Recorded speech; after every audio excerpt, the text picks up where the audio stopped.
इफ्ता नावाचा अर्थ आहे तो उघडतो. काय उघडतो? काम उघडतो नाही, देव मार्ग उघडतो. आणि इफ्ताहाने 6 वर्ष इस्रायलावरती न्यायाधीश म्हणून काम केले. तो शास्त्र नव्हता, तो न्यायाधीश होता. त्याने अमोनी लोकांच्या जुलुमापासून इस्रायल लोकांना सोडवलं. इफ्ताह एक पराक्रमी नेता होता. आणि जर आपण वाचलं शास्त्रेचं पुस्तक 11वा अध्याय आणि पहिलं वचन वाचूया. इफ्ताह नामक गिलादी बड़ा शूरवीर था और वह वेश्या का बेटा था और गिलाद से इफ्ताह उत्पन्न हुआ. इफ्ताह गिलादी हा एक पराक्रमी वीर होता. तो वेश्यापुत्र असून त्याचा बाप गिलाद होता. आता इफ्ताहाच्या बापाचं नाव गिलाद होतं. काय नाव होतं? गिलाद. त्याला 2 बायका होत्या. एक लग्नाची बायको होती आणि दुसरी त्याने बायको ठेवलेली ती वेश्या होती. त्याच्या बायको आपण जर पहिलं वाचलं, दुसरी जी बायको आहे त्याची वेश्या. पहिला वचन इफ्ताह खंबीर लढवया असून गिलाद वंशातला किंवा त्याचा मुलगा तो एका वेश्याचा मुलगा होता आणि त्याच्या वडिलाचे नाव गिलाद होते. हा गिलाद. गिलाद म्हणजे खडकाळ प्रदेश किंवा साक्षीचा ढीक. प्रश्न नाही बघा, बऱ्याचदा काय होतं, तुम्ही ना सर्वजण फोटो काढता, मला माहित नाही फोटो कशी करता, ते फोटो तुमच्या डोक्यात बसले नाही, हृदयात बसले नाही. मी अनेक लोकांना पाहिलं, इथून उचलायचं आणि इथं घेऊन ठेवायचं. आमच्या इथं खाता खजूर फोडतात, माहिती पुढे गेले खजूर फोडतात, त्याच्या बिया वेगळ्या करतात आणि खजूर वेगळ्या करतात. एक बाई खूप अशक्त टीव्ही पेशंट, काम नाही काही नाही, खजुरी फोडायला सुरुवात केली. त्या आपली 4-5 किलो घेऊन जायची, फोडायची. मी दुसऱ्या बाईला विचारलं, खजुरी गोड आहेत काय? भाऊ, आमचं काम आहे फक्त खजुरी घेणं, घरी नेणं, त्यांना फोडणं आणि परत आणून घेणं. त्याची चव आम्हाला काहीच नाही. बऱ्याचदा अनेक संदेश पहा तसंच नाही, इथून उचलतात, कुठून तरी शिकतात, ऐकतात आणि येऊन लोकांना जाऊन सांगतात. स्वतः उतरवत नाही, स्वतःच्या डोक्यात काय राहत, स्वतः ऍप्लिकेशन करत आणि म्हणून त्याच्या जीवनात वचनाचा आशीर्वाद लावतो. आणि म्हणून आपण उचलून घेऊन ठेवणार, इथून ऐकायचं, इकडे सांगायचं, तसं करा, पण त्याच्या आधी त्याची चव घ्या. पहिलं तुम्ही त्याला चाखा. एवढे चहा कसा आहे आपण सांगू शकतो, कसा चहा आहे, गुळाचा चहा कसा आपण सांगू शकतो, पण जो साखरवाला चहा पीत नाही त्याला काय माहिती एवढं चहा कसा. फर्स्ट इट टेस्ट, पहिला त्याचा अनुभव तुम्ही घ्या, त्याला लागू करा आणि नंतर सप्लाय करा. म्हणजे ते तुमच्या जीवनात अशा फळत असते, ते तुम्ही बदलायचं. बरेचदा आपण इथून येतो पुढे ठेवतो. बँकेमध्ये जे माणसं काम करतात, म्हणजे गाडीवरती असतात, पैसे एटीएम काढायचे, ते एटीएम मध्ये म्हणलं आमच्या ओळखी जाऊ, आमच्याकडे त्याला म्हणलं मला काय 1000 रुपये भेटतील का, बँकेच्या गाडीवरती नाव बोलायचं. म्हणतो मला घरातून यायला पैसे नव्हते, विदाऊट आवर ट्रेनिंग. अरे ते एवढे लाखो रुपये नेऊन टाकतोस एटीएम मध्ये लाखो रुपयाच्या गाडीत आहेत आपण तू विदाउट आलास बऱ्याच सेवकाचं जीवन असत असतात सप्लाय करणं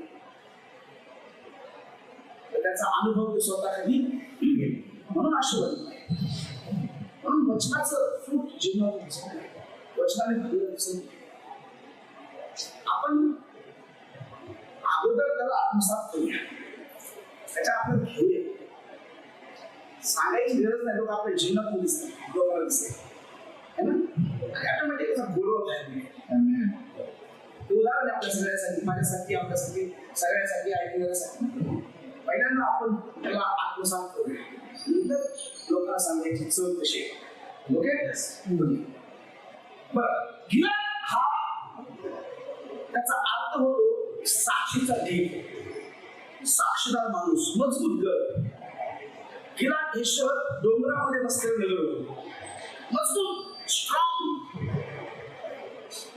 तिथं राहणारे लोक फार मजबूत होते कारण ते डोंगरावर चढायचे उतरायचे डोंगरावर चढणारे उतरणारे माणसं किती कडक मजबूत आहे बरोबर हा गिलाद नावाचा माणूस बायको असताना दुसरी बाई ठेवली ती पण वेश्या गिलाद हे नावाचा अर्थ काय चांगली साक्ष काय नावाचा अर्थ आहे याचं नाव चांगलं आहे पण याचं वागणं तर वेश्या ठेवली म्हणजे रमावून चांगलं आहे समजून घ्या आपण वचनाला समजायला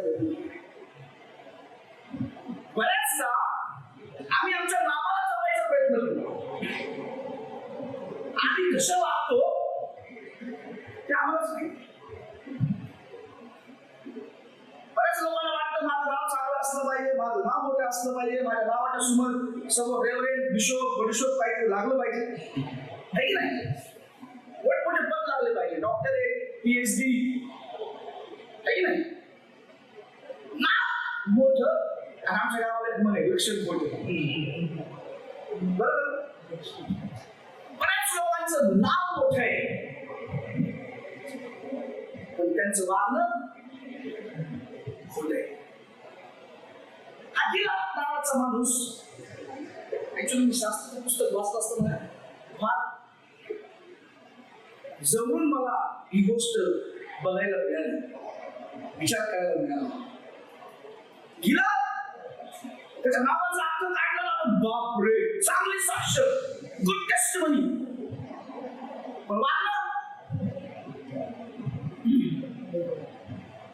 चांगलं नव्हतं साक्ष नावाचा अर्थ चांगला आहे नावाचा अर्थ काय नावाचा अर्थ आहे चांगली साक्ष सुंदर मजबूत साक्षीदार माणूस म्हणतात त्याला गिलाद नावाचा अर्थ होतो साक्षीदार चांगली साक्ष असलेला पण गिलाद नावाच्या माणसाची साक्ष चांगली नावाचा अर्थ चांगला होता पण त्याची स्वतःची साक्ष चांगली बायको असताना त्यांनी दुसरी बायको ठेवली वेश्या ठेवली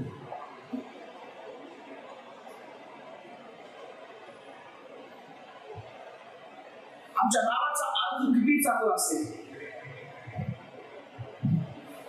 आमच्या नावाचा अर्थ किती गहन असेल आमच्या नावाचा अर्थ किती महान असेल पण जर आमची साक्ष जर तशी नाहीये तर आमचं नाव किती चांगलं असून उपयोगाचं नाही समजतं तुम्हाला म्हणून आमच्या चांगल्या नावाच्या सोबत आमची साक्ष पण आम्हाला चांगली ठेवली पाहिजे ओके एखाद्याचं नाव जगामध्ये फार दानशूर असेल एका हाताने दान करणार असेल पण दुसऱ्या हाताने लुबाडणार असेल त्या नावाला अर्थ नाही एखादा माणूस लोकांना फार प्रेमाने बोलत असेल पण एका ठिकाणी शिवाय देणार असेल त्याला अर्थ नाही एखादा माणूस लोकांना शांतीच्या गोष्टी सांगत असेल जातीवर आल्यावर त्याच्यातला सैतान जागा होतो, त्याच्या शांतीनं वागणं बोलणं चांगलं नाही. बरोबर आहे? नाव गिलाद चांगली साक्ष, त्याचं वागणं खोटं. अनेक विश्वासणारे चर्च जाणारे ख्रिश्चन लोक, पालक लोक, रेव्हरंड लोक, बिशप लोक, अपोस्टल लोक,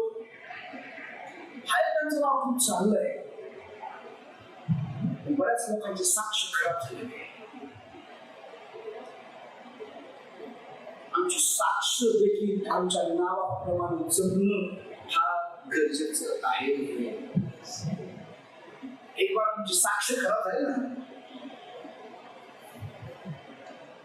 गुंदो से नहीं तो हौदो से गया. अकबर आणि बिरबलाचं उदाहरण आहे. गुंदो से नहीं तो एक बार तो अकबर बादशाह सेंट मारला होता, तितक्यात बिरबल आला, ती बाटलीच पडली, फुटली. जर आता सांगितलं तो हसला.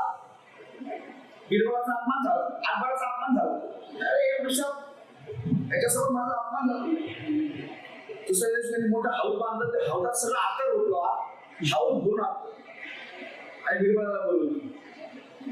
मला इतकंच आत्तर सांगितलं, मला काय फरक नाही पडत, मी हाऊस भर आत्तर वाया घालू शकतो. बिरबल म्हटला, महाराज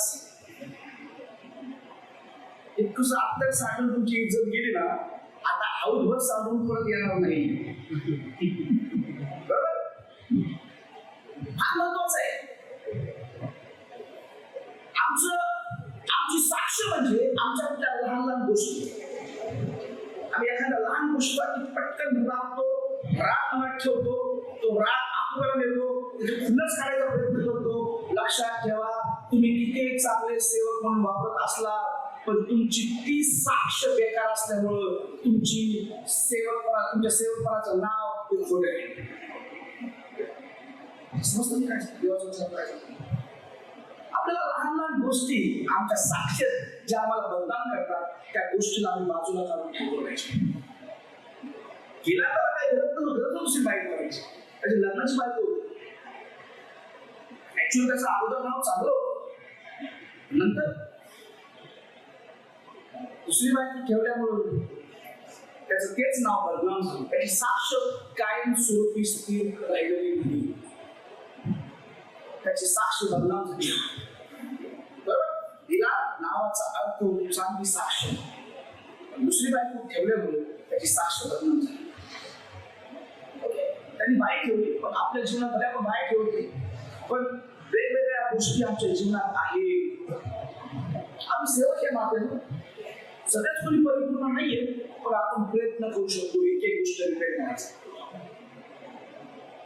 ओके, एक एक गोष्ट आपण सुधारायचा प्रयत्न करू शकतो. एक एक गोष्ट आपण आपल्या जीवनामध्ये रिपेअर करून स्थिर करायचा प्रयत्न करू शकतो.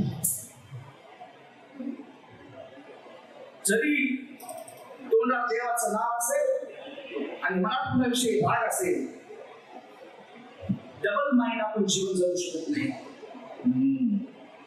बरेच लोक पब्लिक लाईफ वेगळं जगून जातात आणि पर्सनल लाईफ वेगळं जगतात. फार डेंजर आहे. आपल्यापैकी कुणी असं असेल किंवा ऐकणार कुणी असेल, स्वतःचा विचार करा. आपल्याला बदलायला पाहिजे.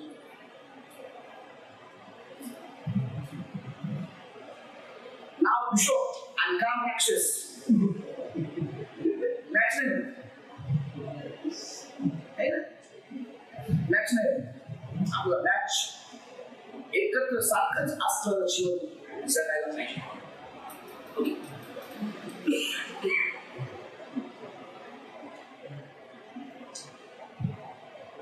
तुमची चांगली साक्षच तुमचं खरं जीवन आहे. तुमची चांगली साक्ष आमच्या चांगली साक्ष, लोकांनी तुमच्याविषयी चांगली साक्ष दिली. बरेच लोक म्हणतात मी किती चांगला आहे तुला काय माहिती, त्याला माहिती असं पाहिजे तू कसं आहे, तुझी काय साक्ष आहे. आमची साक्ष दिली पाहिजे. इव्हन आमचे वैरी त्यांनी देखील म्हणलं पाहिजे नाही तो कसा असू दे, पण या गोष्टी तो कसं करू शकत नाही. बेच नाही सकता, स्वतःचा स्वाभिमान हा विकू शकत नाही. समजतंय? एका लेवलला आमची साक्ष देवाच्या सेवक लाईफ मध्ये स्ट्रॉंग असणं गरजेचं आहे. हालेलुया. ओके, पुढे बघूया. आता साक्षीचा ढीग किंवा चांगली साक्ष हे नाव कसं आलं लक्षात घ्या. गिलियड, याला ग्रीक मध्ये गिलियड, हिब्रू मध्ये गिलियड म्हणतात. ओके, गिलादला गिलियड म्हणतात. तर गिल आहे, गिल याचा अर्थ असतो ढीग, ढिगारा किंवा टेकडी किंवा डोंगर. ओके, गिल ऍड म्हणजे साक्ष. ओके, गिल म्हणजे ढिगारा, टेकडी आणि ऍड म्हणजे साक्ष. गिल ऍड म्हणजे चांगली साक्ष. ओके, लक्षात घ्या, हा जो गेल आहे पहिला शब्द, त्याचा अर्थ होतो मजबूत, स्ट्रॉंग, उंच टेकडी. आमचा विश्वास टेकडीसारखा, आमचं वागणं मजबूत टेकडीसारखं, आणि आमची साक्ष आम्हाला मजबूत, चांगली, सुंदर ठेवणं गरजेचं आहे. ओके, आता गडबड झाली पुढे. गिलादला किती बायका होत्या? दोन्ही बायकांना मुलं होते. लग्नाच्या बायकोचे मुलं आणि वेश्याचे मुलं. हे सगळे मुलं मोठे झाले. तेव्हा ते खऱ्या बायकोचे मुलं होते, लग्नाची बायकोची मुलं. ते म्हणाले वेश्याच्या मुलांना, तुम्ही ठेवलेल्या बाईचे मुलं आहात, तुम्हाला आमच्या घरात राहता येणार. हे आमच्या बापाचं घर आहे, त्याच्या पण बापाचं घर आहे. हे आमच्या आईचं घर आहे, तुझ्या आईचं घर आहे. ओके, लक्षात दिलं, माझ्या मनाचं नाही सांगत, सगळं माझ्या लक्षात आलं. वाचा. गिलादाच्या बायकोलाही मुलगे झाले. गिलादाच्या बायकोलाही मुलगे झाले. ओके, तिचे मुलगे मोठे झाल्यावर त्याला म्हणाले, तू परस्त्रीचा मुलगा असल्यामुळे आमच्या वडिलांच्या घराण्यातील वतनात तुला वाटा मिळणार नाही. तुला आमच्या घरातलं काहीच मिळणार नाही. टीव्ही मिळणार नाही, फ्रीज मिळणार नाही, वॉशिंग मशीन मिळणार नाही, भांडे मिळणार नाही, सोफा मिळणार नाही, काहीच मिळणार नाही. आता सगळ्या बायको, सॉरी, लग्नाच्या बायकोचे मुलं झाले एकत्र, आणि वेश्यांचे मुलं झाले वेगळे. मग लग्नाच्या बायकोच्या मुलाने विरोध केला. काय म्हणलं? तुला आमच्या बापाच्या प्रॉपर्टी मधून काहीच मिळणार नाही, काहीच मिळणार नाही. वाटा सोडून द्या, वाटी पण मिळणार नाही.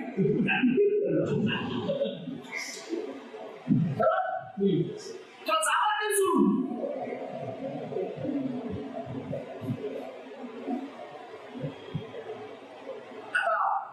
गिलाद पण काय म्हणू शकत नाही. हे पण त्याच्याच मुलं आणि ते पण त्याच्याच मुलं. शेवटी त्या भावांनी त्याला पकडलं, त्याला धमकावलं, आणि सावत्र भावानी त्याला घराच्या बाहेर हाकलून दिलं.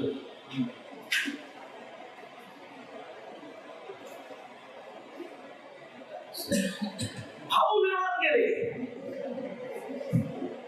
सावत्र आई विरोधात गेली. ज्या गावात लहानसा मोठं झाला, त्या गावातले लोक त्याला मदतीला नाही आले. यायला पाहिजे ना,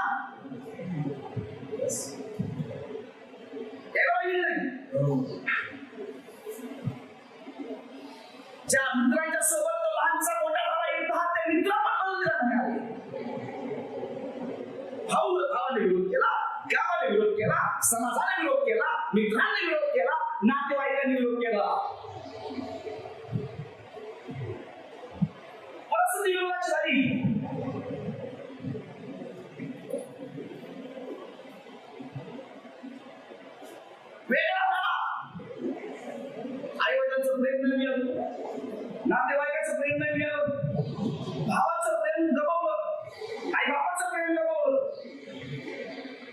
त्याच्या बाजूला कुणीच उभा नव्हतं युद्धाच्या.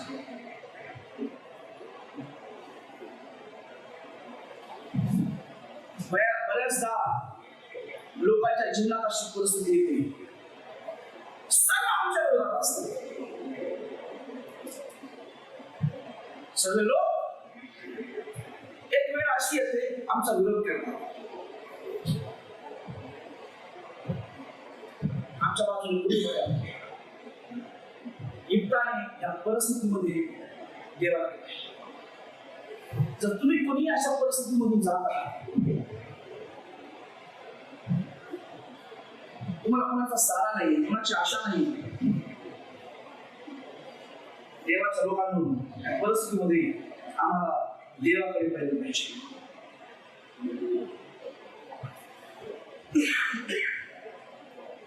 आज परिस्थिती वेगळी आहे. दुसरे पालक लोक कदाचित आम्हाला सन्मान देत नसते. दुसऱ्या पालकाला वाटत असेल हे काय वाणी पालक आहे, ते दुसरे त्यांना काही येत नाही, त्यांच्याकडे डिग्री नाही, हे चांगले शिकलेले नाही, हे आदानी आहे.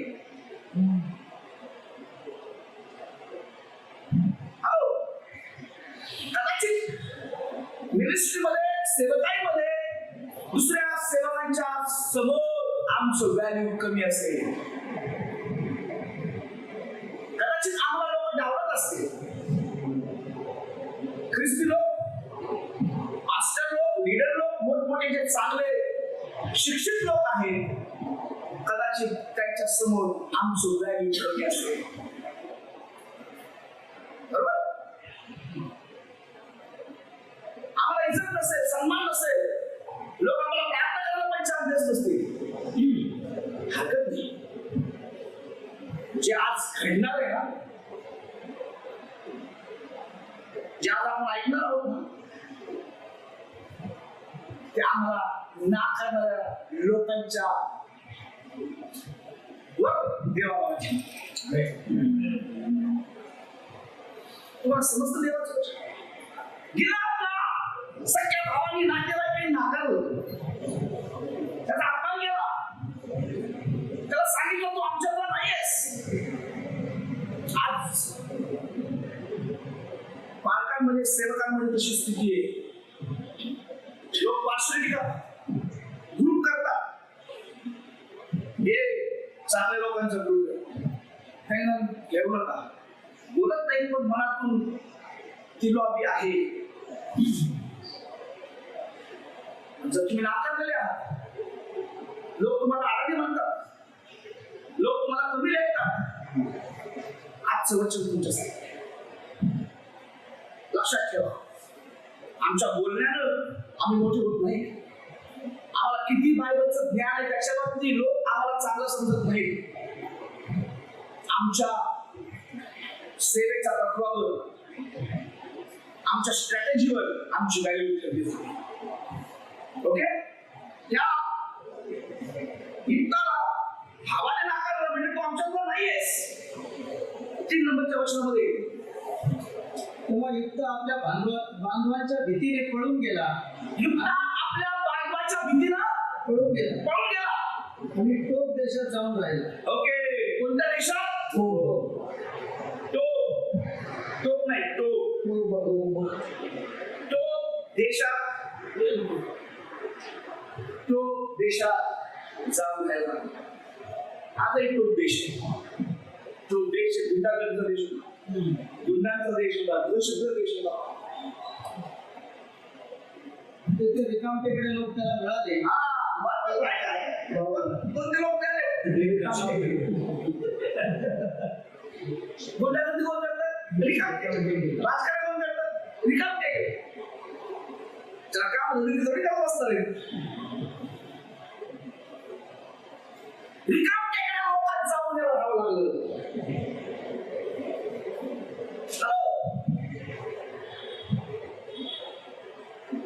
जेव्हा युद्धाला त्याच्या घरात हाकलून लावण्यात आले, तेव्हा तो टोप देशात जाऊन राहिला. टोपची भूमी आधुनिक सिरियन गाव आहे. तैबे नावाचं गाव. तैबेच्या परिसरात ते ओळखले जाते. जे बायबल मधील एड्रेन शहराच्या पूर्वेस आजचे दक्षिण सिरियातील दारा मध्ये ते स्थित आहे. आज देखील ते शहर आहे. ओके, वाचा 3 पासून 5 पर्यंत. तो युद्ध आपल्या बांधवांच्या भीतीने पळून गेला. आता युद्ध आपल्या भावाच्या भीतीनं पळून गेला पळून गेला आणि तो देशात जाऊन राहिला. तो देशात जाऊन राहिला. पुढे तिथे रिकाम टेकडे लोक त्याला मिळाले तिथे रिकाम टेकडे लोक त्याला मिळाले आणि ते त्याच्याबरोबर वावरू लागले. आणि ते त्याच्या बरोबर वावरू लागले. काही दिवसांनी अमोरी लोकांनी इस्रायलाशी युद्ध पुकारले. आता ऐका, जी जागा नाकारलेली, जी जागा गुंडांची, जी जागा रिकाम टेकड्या लोकांची, ज्या जागेला कोणी पाहत नाही, हा युद्ध हा तिथे गेल्यामुळं ते शहर ओळखलं जाऊ लागलं. जे लोक बदनाम झाले होते, रिकाम टेकडे होते, युद्धात तिथे गेल्यामुळं त्यांचं जीवन सुधारायला लागलं. त्यांच्या जीवनात बदल व्हायला लागला. युद्धा त्यांच्या टोळीचा बिन अधिकारी झाला. देवाच्या लोकांना आमच्या सोबत राहणारे लोक सुधारले नाही.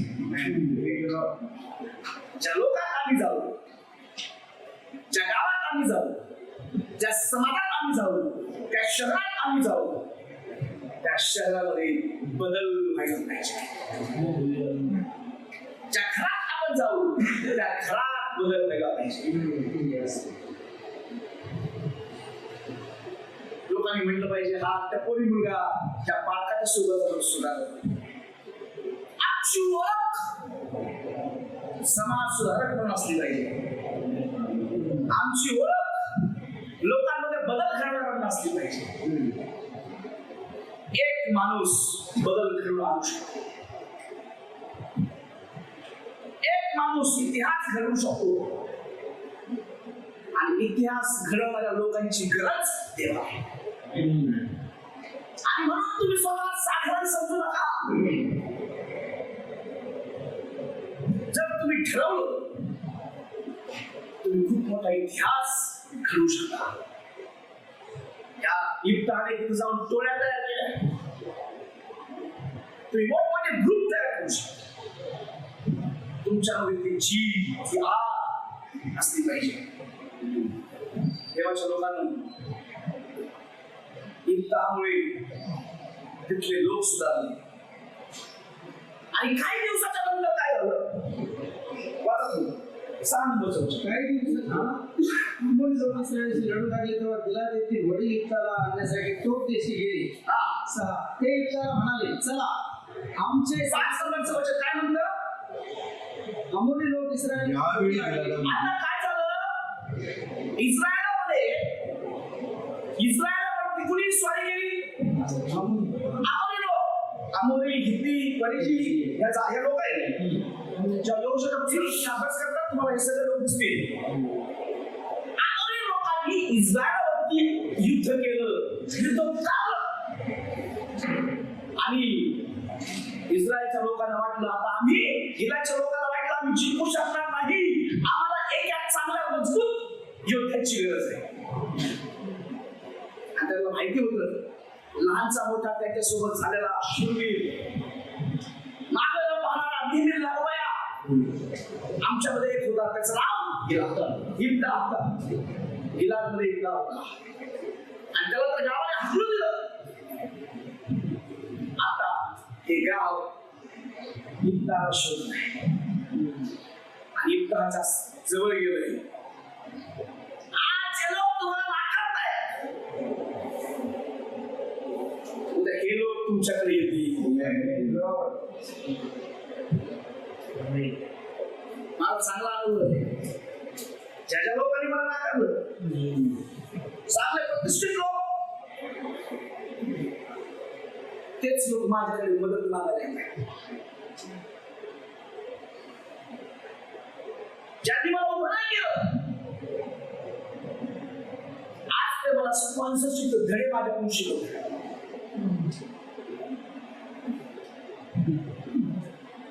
ज्यांनी मिनिस्ट्रीमध्ये PhD केली, आज सगळं बंद झाल्यावर त्यांना माहितीये कुणाचं चालू आहे, तर यांचं चालू आहे, आपलं चालू आहे. ते विचारत नाही पास्टर आम्हाला पण सोल्युशन द्या, याच्यातून मार्ग कसा काढायचा. आज तुम्हाला नाकारणारे लोक, तुम्ही तुमच्या पत्रावर स्थिर असाल, एक दिवस तुमच्याकडे मदत मागायला. गिलादचे लोक युद्धाकडे आले, त्याला म्हणले तू आता आमचा नेता हो, तू आम्हाला शिकव, तू आम्हाला ताकद दे, तुझी बुद्धी तू वापर, तू बोलशील ते आम्ही करू. एक दिवस यांनी त्याला नाकारलं. तू आमच्यातला नाहीयेस, तू आमच्या जातीचा नाहीयेस, तू आमच्या गावचा नाहीयेस, तू आमच्या आईचा नाहीयेस. त्याला हाकलून दिलं. आज हेच लोक त्याच्यासमोर गुडघे देव परिस्थिती बदलून टाकतो, देव स्थिती बदलून टाकतो. आज जरी आमची स्थिती कोणती असेल, कशी असेल, जर तुम्ही देवाशी विश्वास आहात, देव तुमची स्थिती बदलून टाकेल. तुम्हाला नाकारणारे, तुम्हाला कमी लेखणारे, तुमच्या विरोधात बोलणारे तुमच्या सोबत तुमच्यासाठी उभे राहतील.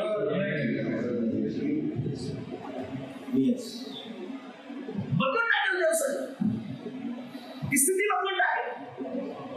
तुम्हाला आडाने म्हणणारे लोक तुमच्याकडून देवाचं वचन शिकायला. मला लोक बोले कॅन गेलेला आहे, त्याला काय येते बाकीला 10-15 मात्र 1000 टाकून मला देव बोलवलं असं घ्या. देव तुमची स्थिती बदलून टाकेल जर तुम्ही देवावर अवलंबून आहात, सेवा टिकून आहात, देवाला धरून आहात. इब्राहिम को सब लोगों ने इनकार किया, हटा दिया. आज वही लोग उसके चरणों में गिड़गिड़ा रहे हैं. मला वाटतं तुम्हाला असणारे लोक तुमच्या सोबत, तुमच्या जवळ येऊन तुमची मदत मागावे. येस, देवावर अवलंबून देवाकडे पहा. देव हसण्याचे दात आहे.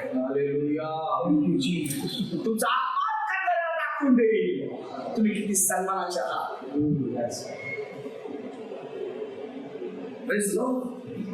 देव तुम्हाला त्या लेवलला घेऊन जाईल. लोक ऑटोमॅटिक तुमच्या विरोधात बोलणं बंद करतील, त्याचं ट्युनिंग चेंज होऊन जाईल. देव तुमच्यातून त्यांना दाखवेल you are the right person, तुम्ही परफेक्ट माणूस आहात, तुम्ही त्या योग्यतेचा, तुम्ही त्या क्वालिफाईड लोक आहात. देवाच्या वचनानेच आम्ही क्वालिफाईड होऊ शकतो.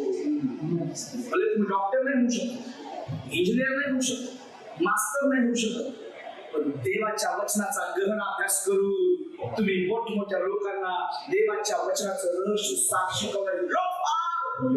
तीच मोठी छाप समाजावर पडेल.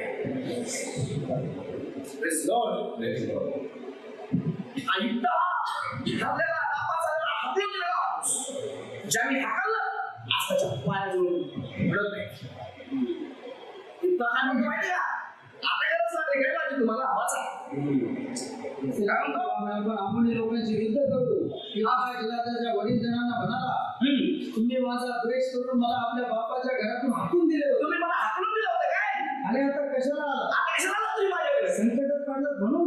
तुमच्या संकटावर माझ्या आठवण आली काय? लक्षात ठेवा, तुम्हाला संकट देणाऱ्यावर मोठं संकट येणार आहे आणि तुमच्याकडे मदतीसाठी धावत येणार आहे. ज्याने तुम्हाला कमी लेखलंय ना, उद्या तेच तुमच्या समोर नम्र होणार आहे, झुकणार आहे. देवाचं वचन सांग, आम्ही शिकू शकतो. किती सुंदर गोष्ट आहे. हे लपलेलं कॅरेक्टर आज आपल्या समोर झालेलं आहे. बराचदा आपण युद्धाविषयी कधीच ऐकलं नाही, कधी क्वचित ऐकलं असेल, कुठेतरी वाचलं असेल, विचार केला नसेल, पण देव लपलेलं कॅरेक्टर लोक तंत्रशास्त्रामध्ये ज्यांचं नाव शास्त्रा, भविष्यवक्ता, संदेष्टा म्हणून नाही, पण त्याने संदेष्टापेक्षा महान काम पवित्र शास्त्रात केलेलं आहे. जरी तुम्हाला आणि मला कोण ओळखत नसलं, पण तुम्ही आणि मी देवाच्या नजरेमध्ये, देवाच्या लिस्ट मध्ये वरच्या लेवलला आहोत. आमचा पोझिशन देवाच्या नजरेमध्ये आम्ही कधी ना कधी बाहेर येणार. हालेलुया. गीता म्हणतो आता कशाला पाहिजे, गरज पाहिजे मला काय. ओके, पुढे वाच. गिलादाचे वडील ज्या युक्ताला म्हणाले, वडील नाही, वडील जण म्हणजे त्या गावातले वडील पुरुष. लक्ष्मण वाचा, वृद्ध लोक. काय म्हणले? होय, म्हणून तर आम्ही आता तुमच्याकडे आलो आहोत. आम्हाला गरज पडली बाबा तुझी. इतक्या दिवस आम्हाला असं वाटायचं तू बिनकामाच आहेस, पण आता आम्हाला तुझं व्हॅल्यू कळालं. ती स्थिती आमच्या जीवनात आली. आम्हाला माहितीये तुझ्याशिवाय आम्हाला खरंच मार्ग लागू शकत नाही. तुमची गरज तुम्हाला नापास करणाऱ्या लोकांना पडणार आहे. तुमची गरज तुम्हाला निग्लेक्ट करणाऱ्या लोकांना पडणार आहे. पडणार की नाही? पुढे, म्हणून तर आम्ही आता तुमच्याकडे आलो आहोत. तुम्ही आमच्या बरोबर चला आणि अमोनी लोकांशी युद्ध करा, म्हणजे तुम्ही आम्हा सर्व गिलादकारांचे प्रभू व्हा. गिलादाच्या वडील जणांना युद्ध म्हणाला, अमोनी लोकांची युद्ध करायला तुम्ही मला स्वदेशी परतवले आणि परमेश्वराने त्यांना माझ्या हाती दिले, तर मीच तुमचा प्रमुख राहील काय. ओके, लक्षात नाही का देवाचं वचन पास होत. Okay, no problem. 8 नंबरच्या वचनात वडील धाऱ्या मंडळीला म्हणत आहे, अडचण आहे म्हणून माझ्याकडे आला. आता कृपा करून अमोनीच्या विरुद्ध उठाव करायला त्याला सांगत आहे. म्हणतो गिलादामध्ये चल आणि तो आमचा सेनापती. लक्षात ठेवा, देवावर भरोसा ठेवून राहिल्यावर कोणतीही स्थिती असो, लोकांनी किती नाकारो, किती अपमान करो, हातून देऊ द्या, हरकत नाही. पण देवावर भरोसा ठेवल्याने आमचा फायदा काय होतो? देव आम्हाला त्याच लोकांच्या वरती अधिकारी देतो. ते लोक स्वतः चालेल म्हणतात की तो आमचा अधिकारी हो, तो आमचा साहेब हो, तो आमचा नेतृत्व कर. आज महाराष्ट्राला चांगल्या नेतृत्वाची गरज आहे. बऱ्याच लोकांचं नेतृत्व स्वार्थासाठी आहे. बऱ्याच लोकांचं पुढारी पण स्वतःच्या फायद्यासाठी आहे. कोणताही लीडर व्हायचंय तो लोकांना गोळा करतो, पालकांना गोळा करतो, त्याचं काहीतरी स्वार्थ आपल्याला आहे. तुम्ही बघा, पालकांना गोळा करतोय त्याच्या मागे त्यांचा काय उद्देश आहे, आमचा काय उद्देश आहे? आमचा उद्देश एकच आहे, तुम्ही शिका आणि देवाच्या लोकांना जाऊन शिका. देवाचं वचन सांगतं की ते लोक गिलादाला म्हणतात की तू आमचा अधिकारी, सेनापती म्हणजे अधिकारी, तो आमचा मेन नायक हो, तो आमचा पुढारी हो. देव तुम्हाला त्याच लोकांच्या समोर त्यांचा पुढारी, त्यांचा मार्गदर्शक, त्यांना शिकवणारा म्हणून आहे. आठवा, एक दिवस लोक तुमचं ऐकत नव्हते, आज तुमचं ऐकण्यासाठी तुमच्याकडे नसते. तुमची कॉलेज तयार. हा जेव्हा त्या टोम नावाच्या शहरात गेला, तेव्हा एक गुंड प्रवृत्तीचे लोक त्यांनी तिथे टोळ्या केल्या, ग्रुप केले. ही खबर पसरली सगळीकडे की हा प्लॅनिंगने काम करणारा माणूस आहे. तुमच्या जीवनात तुम्ही काय सेवा करत आहात, तुमचं काय स्ट्रॅटेजी आहे, तुम्ही कशावरती प्रयोग होता, ही गोष्ट लपून राहणार नाही. ही बाहेरच्या जगाला, बाहेरच्या लोकांना, बाहेरच्या पालकांना कळेल आणि तुमची स्ट्रॅटेजी शिकण्यासाठी तुम्हाला बोलवतील. बऱ्याच लोकांनी आपला सीमित करून ठेवलं, मी इतकंच राहणार, मी इतकंच करणार, याच्या काही जाणार. त्या लोकांचं नाव पण मोठं नाही. म्हणजे प्लॅनिंग करत आहे, स्ट्रॅटेजी करत आहे, मल्टिप्लाय व्हायचं प्लॅनिंग करत आहे, पाठवत आहे लोकांना देवाचं राज्य वाढवण्यासाठी. लक्षात ठेवा, त्यांचा सुगंध आपोआप चांगल्या लोकांपर्यंत पोहोचत आहे. तुमच्याकडे बघून लोकांना ते नेटवर्क दिसलं पाहिजे. तुमच्याकडे बघून त्या मोठमोठ्या अधिकाऱ्यांना तुमच्या कामाच्या पद्धती दिसल्या पाहिजे. ज्यांच्याकडे पद्धती नाही त्यांना मूर्खात गिनती केलं जातं. तो कितीही मोठा पाळत असो. आणि काय म्हणतात, येऊन बसले 50-60-70 लोक त्याच्यात उड्या मारते, त्याला काय आहे का सेवा करायच्या. रेडीमेड लोक भेटले, तुम्ही आणले, त्यांचं धरून ठेवलं, ते झालं. तुम्ही मेल्यावर काय म्हणजे प्लॅनिंग करणारे लोक आहेत. मोठमोठ्या लोकांना, मोठमोठ्या मिशनच्या लोकांना ते दिसत आहे. त्याच्यावर ती भाषक बसले, कदाचित हा देखील आमच्यापेक्षा मोठे काम करेल असले युद्धाच्या स्ट्रॅटेजी बाहेर बसवत होते. लोकांना कळत होतं हा माणूस टोळ्यांचा लीडर आहे, ग्रुपिझम करत आहे. प्लॅनिंग करा, डोकं उघडा, माइंड उघडा, आत्मिक डोळे उघडा, जगाला पहा. म्हणून तुम्हाला आम्ही शिकवतोय, नो प्लेस लेफ्ट. पहा कोणतं गाव राहिलंय जिथं अजून वचन नाही पोहोचलं, कोणतं शहर बाकी आहे. प्लॅनिंग स्ट्रॅटेजीने काम नाही करणार, तुमचं व्हॅल्यू कधीच वाढणार नाही. तुमचा सुगंध लोकांमध्ये कधी पोहोचणार नाही. एका जागेची पाळत राहणं बंद करा, मल्टिप्लाय होणारी पाळत. एक्झाम्पल व्हा, तुमचं व्हॅल्यू आपोआप वाढेल. मी जर वाढत आहे प्लॅनिंग स्ट्रॅटेजीनं, लोक तुमच्या स्ट्रॅटेजी शिकण्यासाठी पैसे देऊन तुम्हाला त्यांना वाटेल की आम्ही देखील अशा पद्धती करावी, असं प्लॅनिंग करावी, अशी स्ट्रॅटेजी करावी आणि आम्ही देखील मल्टिप्लाय व्हावं. तुमचं मल्टिप्लिकेशन पाहून लोकांना तुमचा हेवा वाटला पाहिजे, असं जीवन झालं. लोकांना वाटलं पाहिजे की तू आमचा अधिकारी हो, तू येऊन आम्हाला शिकव.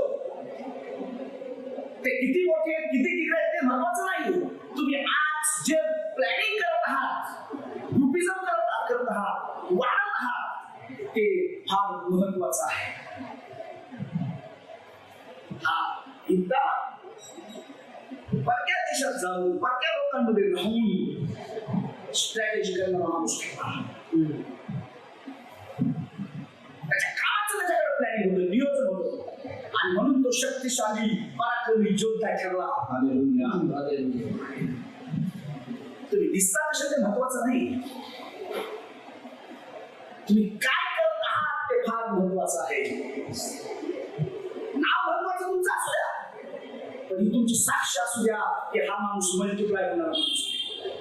हीच तुमची साक्ष असू द्या, हा देवाचं राज्य पसरवणारा माणूस आहे, देवाचं राज्य वाढवणारा माणूस आहे. हीच समाजात आमची साक्ष असते. ओके, लोक त्याच्याकडे गेले, त्याला म्हणते तू आमचा अधिकारी हो, आमचा सेनापती हो. 9 नंबरचं उच्च वाचा. गिलादाच्या वडीलजनांना युद्धा म्हणाला, आम्हाला लोकांची युद्ध करायला तुम्ही मला स्वदेशी परतवले आणि परमेश्वराने त्यांना माझ्या हाती दिले, तर मीच तुमचा प्रमुख राहील काय? बस एवढं सहज तुम्ही वाचलं, तेवढं सहज नाहीये.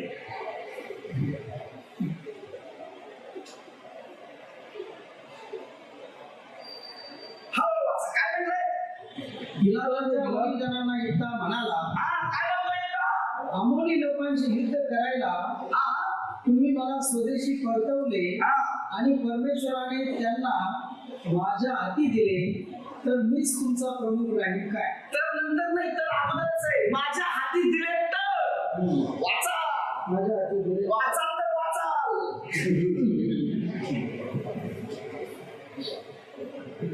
शब्दरचना कशी होते? काय म्हटलंय? जर परमेश्वराने त्यांना माझ्या हाती दिले तर, म्हणजे इब्बाला काय म्हणायचंय? इब्बाला म्हणायचंय आम्हाला लोक किती असू द्या, माझा देव मला त्यांच्यावर विजय देईल. तो हे नाही म्हणत, माझी स्ट्रॅटेजी लय भारी आहे, मी फार शक्तिशाली आहे, मी रोज व्यायाम करतो, या डोंगरावर पळत जातो, त्या डोंगरावर पळत येतो, मोठमोठे दगड उचलून फेकतो, माझ्याकडे मोठं सैन्य आहे, माझ्याकडे तलवारी आहे. तो म्हणतो तलवारी ढाले याचा काही उपयोग नाही. तो म्हणतो जर परमेश्वर आम्हाला लोकांना माझ्या हाती देईल तर मी विजयी होईल. घमंड बरोबर आहे, तलवारीला नाही, त्याच्याकडे असलेल्या शक्तिशाली लोकांकडे नाही. गुंड प्रवृत्तीचे लोक त्याकडे होते. मी वाचायचा अभ्यास करत होतो, तेव्हा करत होतो बिना काम काय म्हणलं रिकाम केलं कधी याच्या मागे फिरणार. त्याला त्यांच्यावर गर्व नव्हता. जे नातेवाईक त्याच्याकडे आले, भाऊ बंद सगळे, ते पण तसे शक्तिशाली होते. त्याच्यावर त्याचा गर्व नव्हता, त्याच्या ताकदीवर त्याचा गर्व नव्हता. त्याचा गर्व परमेश्वरावरती होता. तो म्हणतो देव माझ्या हातात देईल त्या लोकांना 100% माझा विजय. तो म्हणत आहे की देव माझ्या बाजूने लढला पाहिजे तर मी उभा आहे. ताकद त्याच्यात नाहीये. तुम्हाला माहिती आहे पुढे काय झालंय? लक्षात घ्या. वाचायच्या अगोदर ऐका. आमच्याकडे काय स्ट्रॅटेजी, आमच्याकडे काय प्लॅनिंग आहे, आम्ही किती हुशार आहे, आम्हाला काय माहिती आहे, आम्ही कोण आहोत, त्याच्यापेक्षा महत्वाचं आमचा तो विश्वास असला पाहिजे. आमचा देव आम्हाला विजय, आमचा देव मला चालवे, माझा देव माझ्या मुखातून बोलेल, माझा देव अद्भुत चमत्कार आहे, माझा देव मला सोडवे.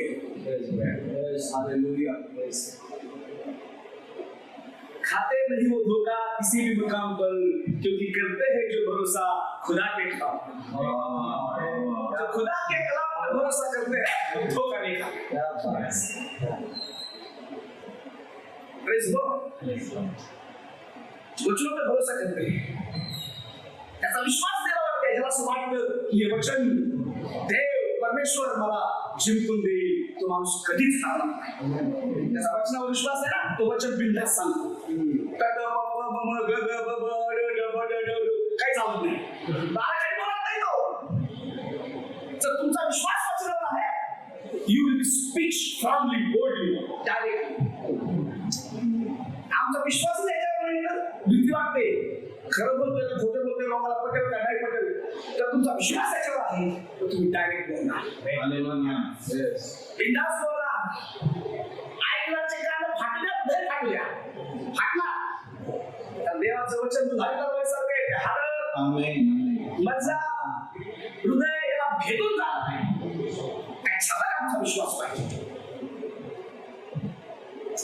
जो संदेश तुम्ही सांगणार आहात, जेव्हा तुम्ही बोलणार आहात, त्याच्यावर तुमचा विश्वास पाहिजे की तुमचा देव लोकांच्या आत्मिक डोळे उघडे, आत्मिक नेत्र उघडे, आत्मिक हृदय खोले. त्या कॉन्फिडन्सने बोलायला लागला, देव त्याचं काम करायचं. विश्वासच नाहीये ना, तर तुमचं तुम्हालाच कळणार नाही तुम्ही काय बोलत आहात.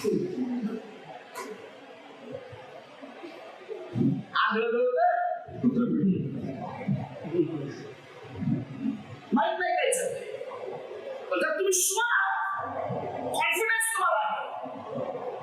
तुम्हाला माहित आहे, जे देवाचं वचन मी वाचतो त्याच्यावर माझा विश्वास आहे, जे देव माझ्याशी बोलतोय मी ठामपणे बोलतोय. कोणताही माझ्या समोर असलेला बायबलचा डॉक्टर जरी असला तरी देव त्याला झुकवेल, त्याला ऐकायला मजबूर करेल, देव त्याला शिकवेल. देवाचं वचन सांगणे लहान असो किंवा मोठे असो, जेव्हा देव बोलतो ऐकावं लागतं. गाढव बोल आणि लवण ऐकावं लागतं. लवणच नव्हती बोली, मला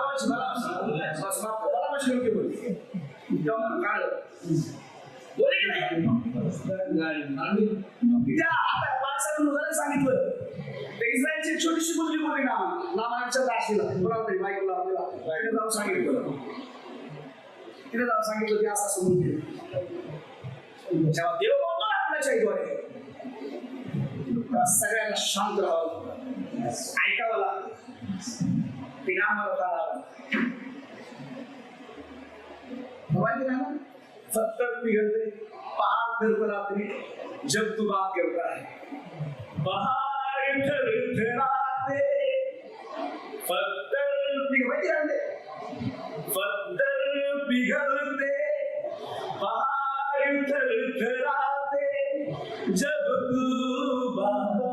करता है पवित्र. जेव्हा देव बोलतो ना, हे डोंगर खरखर कापते, हे दगड आपोआप पिघळते. आणि लोकांचं हृदय काय दगडासारखं, हे मास आहे, मासलं हृदय.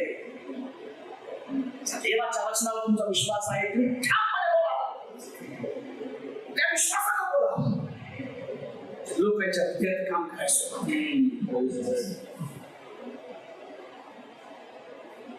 लोकांचं जीवन बदलायला सुरुवात. एकदा म्हणतो माझा विश्वास माझ्या परमेश्वरावरती आहे आणि तो मला विजय देईल आणि तो त्या आंधळ्या लोकांना माझ्या हातात देईल. बायबल मध्ये अशा अनेक सायलेंट कॅरेक्टर आहेत. आम्हाला फक्त शमशोन माहिती आहे, त्याने 1000 कनिष्ठांना मारलं, पण त्याच्यापेक्षा पण शूरवीर होते बायबल मध्ये. आपण बघत राहिले उभी काय करूया देवाला. आता गुपित लोकांना बाहेर काढायचंय. लोकांमध्ये ताकद नाही, शमशोनात ताकद नव्हती, त्या गाढवाच्या जबड्यात ताकद नव्हती, ताकद होती. माहिती काय झालंय वाचा पुढे, काय वाचा ते म्हणजे आकाराचं वचन. मग इथं गिलादाच्या वडील जनाबरोबर गेला. वडील जनाबरोबर गेला. लोकांनी त्याला आपला प्रमुख व सेनापती नेमले. त्याला आपला प्रमुख व सेनापती नेमलं. त्याच्यासोबत देव आहे, तोच अधिकारी होऊ शकतो. पुढे तेव्हा युक्ताने आपले सगळे म्हणणे मिस्पा येथे परमेश्वरा समक्ष परत बोलून लागले. बरं कुणासमोर बोलले? परमेश्वरासमोर. कोण बोलला? लक्ष नाही. तुम्हाला महत्वाचा मजेशीर गोष्ट तुम्हाला सांगणार. युक्ताचं जीवन आहे ना, भले तो त्या दुष्ट लोकांमध्ये गेला होता, पण त्याचं जीवन प्रार्थनाशील होतं. जेव्हा तो तिथून निघून मिस्पा नावाच्या गावात गेला, तेव्हा त्यांनी काय केलं माहिती? काय केलं मिस्पामध्ये? परमेश्वरा समक्ष परत प्रार्थना केली. काय केलं? देवाशी बोलला म्हणजे मिस्पा या शहरात अनेक सेवकांनी येऊन प्रार्थना केली आणि देवाने त्यांची प्रार्थना ऐकली. वचन वाचा, तुम्हाला खूप देतो मी. पहिले शमूएल 7:5. आपल्याला मिस्पाला बघू द्या, ऐकून घ्या. मिस्पा शहर होता. ओके, त्यांनी काय केलं? जाओ इकडे बघा, माझ्याकडे बघा, नंतर वाचत होतो, याच्यात दिलं तिकडे. मिस्पाला ठिकाणी जाऊन काय केलं? देवाशी बोलला, प्रार्थना केली. आज देखील ते मिस्पा शहर आहे. आज देखील ते शहर आहे, आज देखील ते गल्ल्यात, आज देखील ते दुकान आहे. पूर्वी ते असं होतं, पण ते आता फार सुंदर डेव्हलप झालंय. मिस्पा शहरात काय काय झालंय इथं नाही का? मिस्पा शहर म्हणाला काय पहिलं मिस्पा काय ते समजून घ्या. युक्ताने मिस्पा येथे प्रार्थना केली. पहिले शमूएल 7:5. शमूएल म्हणाला, सर्व इस्रायल लोकांना मिस्पात जमा करा, म्हणजे मी तुमच्यासाठी परमेश्वराची प्रार्थना करेन. कोण म्हणतंय? इस्रायलचा पहिला संदेष्टा शास्त्रा शमूएल काय म्हणतोय? सर्व इस्रायल लोकांना मिस्पामध्ये जमा करा, म्हणजे मी तुमच्यासाठी परमेश्वराची प्रार्थना करेन. प्रार्थना करेन.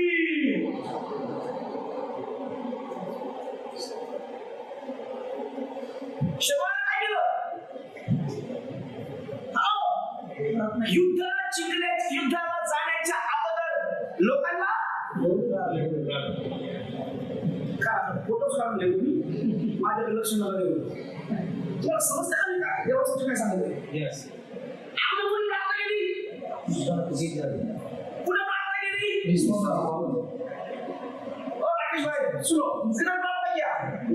ये क्या है मिस्पा? आपको मालूम है नहीं? मिस्पा किती जागा आहे जिथं अनेक देवाच्या संदेश जाऊन प्रार्थना केली आणि देवाने त्याची प्रार्थना केली. शंभरासारखा संदेश लोकांना तरी कुठे गोळा केलं? आणि काय केलं? केली का नाही प्रार्थना? बायबल सांगतो, मी नाही सांगत. लोकांना गोळा करण्याची हिंमत ठेवा आणि गोळा करून चहा पिऊन नुसती बडबड करत बसू नका.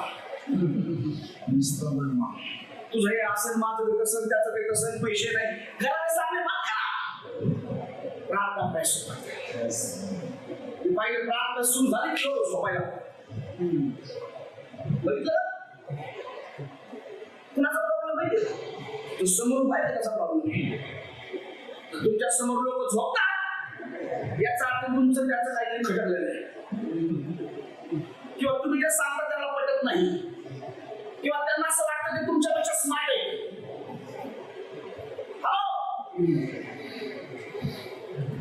लोकांना गोळा करून काय करायचंय? काय करायचं? शब्दाने काय केलं? इब्बाने काय केलं? प्रार्थना केली. इब्बाने प्रार्थना केली.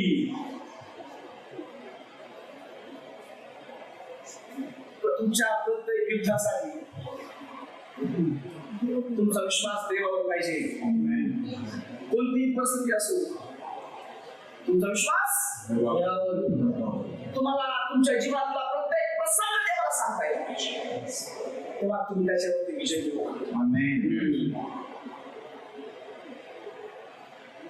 जीवनातली लहान घटना असो किंवा मोठी गोष्ट घटना असो प्रत्येक घटना तुम्हाला देवाला सांगता यायला पाहिजे.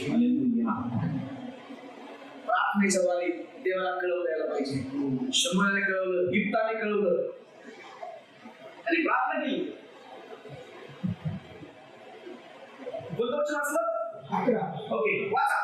20 काय तो मिस्पा देशात गेला आणि परमेश्वराला सगळं सांगितलं प्रार्थनेच्या द्वारे बोलून दाखवलं. ओके पुढे इप्ताने अमोनीच्या राजाकडे जासूस पाठवून विचारलं. आता अमोनीच्या राजाकडे जाऊन त्याने जासूस पाठवले. 23 नंबरचं वचन वाचा. काय म्हणतो माहिती का तो?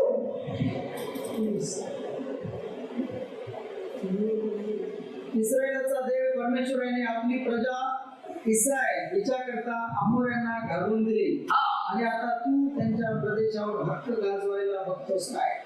हॅलो काय म्हणतो अमोनीच्या अधिकाऱ्याला? ही जमीन, ही जागा, हे लोक देवाने आम्हाला दिले आणि देवाच्या लोकांवर अधिकार गाजवू शकत नाही.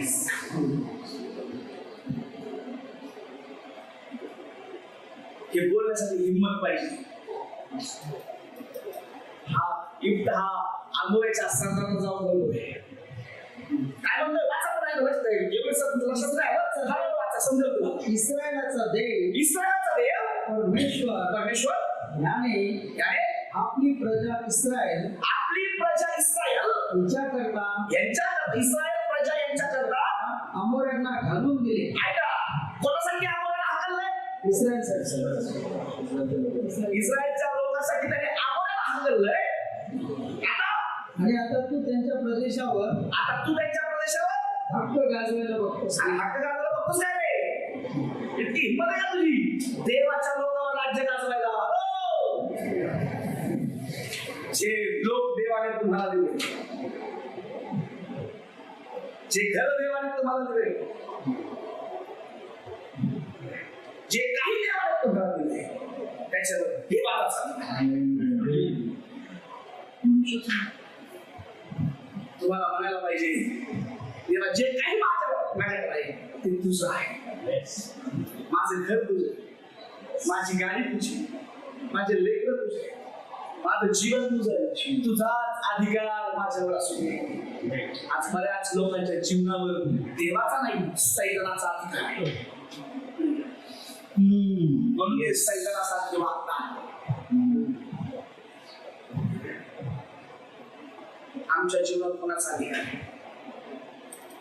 ओके पुढे 24 तुझा देव कमोश. आता इथे गेले 24व्या वचनामध्ये तुझा देव कमोश याने तुला दिलेल्या वचनावरच तू हक्क गाजू नये काय? आमचा देव परमेश्वर याने ज्यांना आमच्यासाठी हकून लावले त्यांचे वतन आमचेच राहील. मोवाबाचा राजा सिपोर याचा मुलगा बालाक याच्यापेक्षा तू श्रेष्ठ आहेस. आम्हाला देवाला म्हणायला पाहिजे देवा जी मोटरसायकल देवा तुम्हाला दिली ना, बसल्यावर मला देवा धन्यवाद आतापर्यंत मला दिली. मागतो आपण अनेकदा आणि धन्यवाद देतो एकदा. किती वेळा मोटरसायकल म्हणतो अजून ना धन्यवाद. ज्या मोटरसायकल बसाल देवाला धन्यवाद. धन्यवाद देवा घर भरतीच्या दिवशी तेव्हा धन्यवाद सुद्धा घर बांधून दिले. आम्ही बिर्याणी खा घरी जा. आमचा अनुभव तुमचं तरी बघा. धन्यवाद द्या. Yes. देवा धन्यवाद द्या. धन्यवाद द्या गाडीबद्दल. धन्यवाद कंपनीबद्दल. धन्यवाद घड्याळाबद्दल. तुम्हाला देवाला धन्यवाद देण्यासाठी प्रत्येक गोष्ट तुमच्या समोर आहे. मी आजही जेव्हा माझ्या गाडीवर बसतो देवाला धन्यवाद, कारण फार कठीण परिस्थितीमध्ये असताना देवाने मला या गोष्टी आणि मग देवाला धन्यवाद दिला. आम्ही इथून चालत जायचो कोपर केंद्रावर चेंबूरला मोटरसायकल बघून. तेव्हा नवीन गाडी आली सुपर स्प्लेंडर. देवा मी सुपर सेव तेव्हा सुपर गाडी काय कोणाची उभी असते ना हात ठेवून लागलो देवा मला वेटिंग नाही करणार. देवाने मला नवीन पोलीस शोरूम मधून काढून माझ्या हातात मुंबईच्या लोकांना मला मोटरसायकल महानावाचं हॉस्पिटल सॉरी ते शोरूम होतं अमरबाच्या बाजूला रिक्षा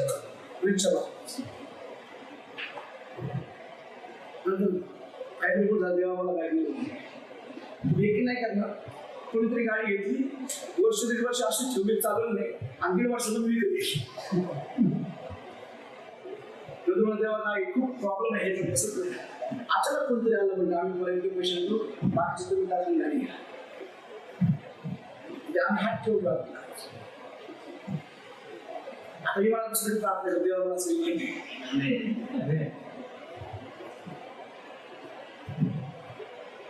जे तुम्ही मागता देव तुम्हाला देतो. धन्यवाद. एकदा म्हणतो जे देवाने आम्हाला दिलंय त्याच्यावर तुमचा अधिकार नाही, देवाचा अधिकार. जीवन देवाने दिलंय त्याचा अधिकार. तुम्हाला सुंदर आवाज दिलाय देवाचा अधिकार. सुंदर तुम्हाला कला दिली देवाचा अधिकार आहे. सुंदर दान दिलंय देवाचा अधिकार आहे. आमच्या प्रत्येक गोष्टीवरती देवाचाच अधिकार आहे. बरोबर की नाही? माझ्यावर माझ्या बायकोच्या अगोदर देवाचा अधिकार नाही. Praise God. आपल्या प्रत्येक गोष्टीबद्दल आम्ही देवाला धन्यवाद. हाताबद्दल देवा देवा धन्यवाद. आज हाताला सलामत ठेवलीस, दात सलामत ठेवलीस, धन्यवाद. पाय चांगले ठेवलीस, गुडघे चांगले ठेवलीस, मनका चांगला ठेवलास. ते पडल्यामुळे गेला चांगलाच आहे. प्रत्येक गोष्टीबद्दल देवा धन्यवाद. त्याच्याकडे गेले काय म्हणतात 28 नंबरचं वचन वाचा. पण आम्हाला लोकांच्या राजानं पाठवलेला हा निरोप आणि जुमानला नाही. जुमानला नाही. आता लक्ष नाही का? हो, देवाच्या लोकांना फार महत्वाची गोष्ट आहे. काय झालं माहिती का? वाचा पुढे. मग युद्धावर परमेश्वराचा आत्मा उतरला. युद्धावर परमेश्वराचा आत्मा पवित्र आत्मा उतरला. पेंटेकॉस्ट के दिन के समान आत्मा के शक्ति की दरिया जैसी रवानी है. माहिती का? पवित्र आत्मा पेंटेकॉस्टच्या दिवशी कसा उतरला? पवित्र आत्मा नवीन करारातच नाही, जुन्या करारात देखील त्याच्या लोकांवर उतरला.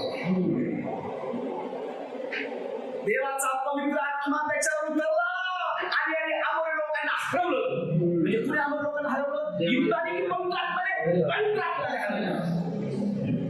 समजून घ्या. एकदा देवाशी कनेक्ट होता, होता, देवाचा आत्मा त्याच्यावर उतरला. तुम्हाला आणि मला देवाच्या आत्म्यात चालू पाहिजे.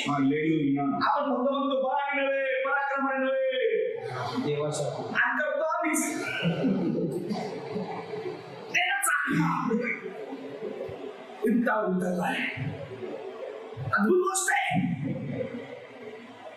देवाचा पवित्र आत्मा त्याच्यावर उतरला, तो पवित्र आत्म्याने भरून गेला. आमेन. आणि आम्ही लोकांना तरी तुमच्या जीवनातलं प्रत्येक युद्ध तुम्हाला पवित्र आत्मा जिंकून देईल. तुम्हाला असलेली प्रत्येक वस्तू, प्रत्येक गोष्ट पवित्र आत्मा तुम्हाला मिळवून देईल. पण त्याच्याने भरून चालू युद्धात काही लागत नव्हती. शक्तिशाली होता, व्यायाम करणारा होता, दंड ठोकणारा होता. युद्ध देवाच्या आत्म्याशी शिवाय जिंकू शकला नाही. देवाच्या आत्म्यालाच तो युद्ध जिंकला. अद्भुत गोष्ट आहे. या संपूर्ण संदेशाचं सिक्रेट हे वचन आहे.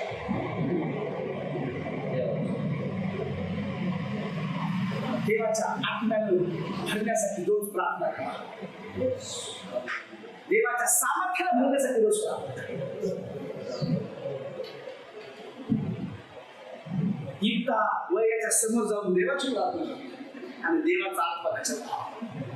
देवाच्या आत्म्यानं केलं तो फक्त नावाला तुम्ही आणि मी फक्त नावाला वेळाला पाहिजे, बोलणं पण पाहिजे, संदेश कोणी दिला पाहिजे, सुवार्ता कोणी सांगितली पाहिजे. देवाच्या आत्म्याने आमच्या देवाच्या पवित्र आत्म्याशिवाय एकदा काय आपण पण काहीच करू शकतो. येस. ते गाणं मला खराब. कुछ भी नहीं मैं, कुछ भी नहीं मैं, यीशु बिना मैं कुछ भी नहीं, जो भी हूँ मैं यीशु मसीहा तेरे ही कारण हूँ. आपण जे कोणी आहोत, मास्टर आहात, रेव्हरंड आहात, कुशल आहात, कोणी आहात, कोणामुळे आहात, एक मिनिट येशूच्या नाव बाजूला काढून साईडला घ्यावा आणि स्वतःला पहा आम्ही कुठे आहोत. कुछ भी नहीं. देवाच्या आत्म्याने भरला. हालेलुया. देवाला त्याच्या लोकाला त्याच्या आत्म्याने भरायचं. तुम्हाला धार्मिक होऊन फायदा नाही, आत्मिक झालं पाहिजे. येस. आमेन. धार्मिक म्हणजे वचन, धार्मिक म्हणजे पूर्ण, धार्मिक म्हणजे दाखवलं, आत्मिक म्हणजे वागणं. देवाला रिलिजियस नाही, स्पिरिच्युअल लोकांची आत्म्याला भरलेल्या लोकांची गरज. आज देवाच्या सेवेमध्ये त्याच सेवकांची गरज आहे जे देवाच्या आत्म्याने भरलेले. सगळ्या संबंध म्हणजे आत्म्याला भरलेले. साखर सगळ्यात आहे, पण साखर घेऊन सोबत चालणारे लोकांची गरज. समजलं का तुम्हाला? म्हणजे त्याला साखर नाही, साखर खाऊ शकतो लोक. हालेलुया. देवाला सांगा तुझ्या आत्म्याला. आमेन. देवाच्या आत्म्याला भरून सेवा करणारे सेवक झाले पाहिजे. हालेलुया. कोणतंही युद्ध असो, कुणी असो समोर, देवाचा आत्मा तुमच्यामध्ये बोलत आहे, काम करत आहे, सगळ्यांचे तोंड बंद होते. येस. आपण लोकांना सहज हरवलं. कशामुळे? देवाचा आत्मा कशावरती उतरला. ते तिसरं वचन वाचा. संपूया आपण. और वो अरोएर से लिए लिली तक जो 20 नगर है, वरन अबेल करारीम तक जीतते जीतते उन्हें बहुत बड़ी मार से मारता गया और अमोनी इस्राएल से हार गए. ओके, 24 अरोयापासून मिनिट पर्यंतच्या 20 नगरात आणि पुढे आवेल करामीपर्यंत त्यांनी त्यांची मोठी कत्तल उडवून त्यांचा मोड केला. अशा प्रकारे इस्रायल लोकांनी अमोनी लोकांचा नक्षा उतरवला. कोणता वचन वाचलं? 33 एवढे सर 11:34. ऐका आज प्रचार म्हणजे माझा ऐका तुम्ही. ऐका एवढे सर तुम्ही नका वाचू. दुसरा कोणते वाचा? 24. क्या जो इसका अधिकारी न होगा जिसका तेरा कमोश देवता तुझे अधिकारी कर दे। इसी प्रकार से जिन लोगों को हमारा परमेश्वर यहोवा हमारे सामने से निकाले उनके देश के अधिकारी हम होंगे। जो देश आम्हाला दिला आहे, तुझा देव एक मिनिट वाचू, जे काही काम देवाने तुम्हाला दिले, देव तुम्हालाच अधिकार देवापासून. आता वाचा 33 आता वाचा. अरोयापासून निमित्तपर्यंतच्या 20 नगरात, आरोयापासून नगरापासून निमित्त नगरापर्यंत 20 नगरे. काय 20? आणि पुढे आबेल करामीपर्यंत त्याने त्यांची मोठी कत्तल उडवून त्यांची मोठी कत्तल उडवून त्यांचा मोड केला. त्यांचा पराभव केला. कोणी केला? कुणाच्या केला? लक्षात ठेवा. Amen. फक्त साधन आहे. काम कोण करते? आत्मा. हजारो लोक होते, पण देवाचं काम करण्यासाठी देवाचे कोणता बोलवलं? काय त्याच्यावर आत्मा होता?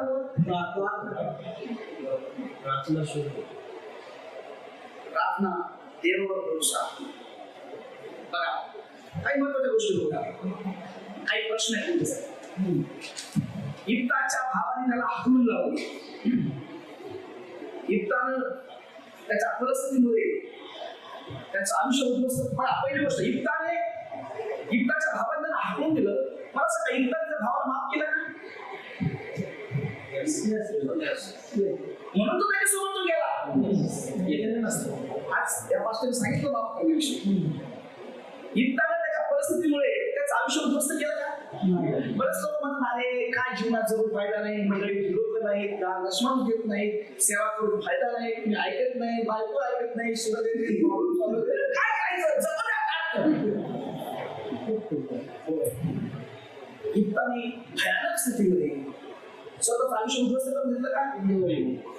कोणी स्वतःच आयुष्य उद्ध्वस्त करायचा विचार करू नका. तुमचं आयुष्य तुम्ही देवाच्या हातात द्या, तो सजवेल. ओके, तिसरा प्रश्न.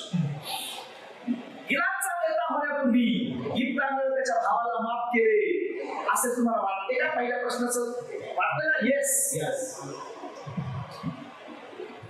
इफ्ता आपल्या वचनावर ठाम होता का? देवाचं जे वचन दिलं तरी ठाम पाळलं. 5 नंबर, डोंगरात 2 महिने राहिल्यानंतर इफ्तानं त्याची मुलगी, आता हे पुढचा भाग आहे. ओके, जे आपण देवाला वचन दिलं ते आपण पाळलो नाही.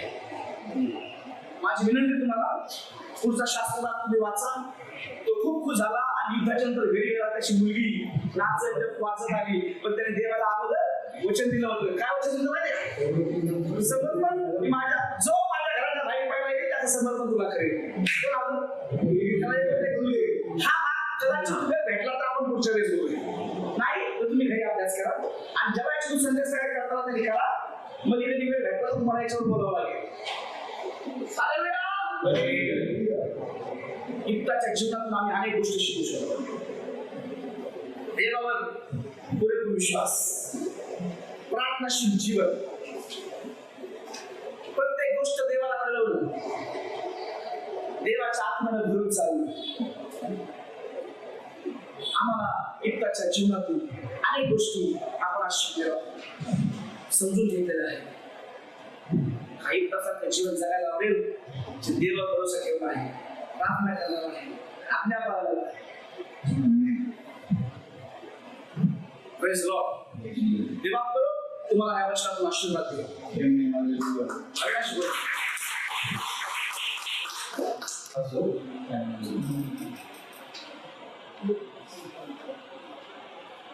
की देवबापाने आम्हाला त्या ठिकाणी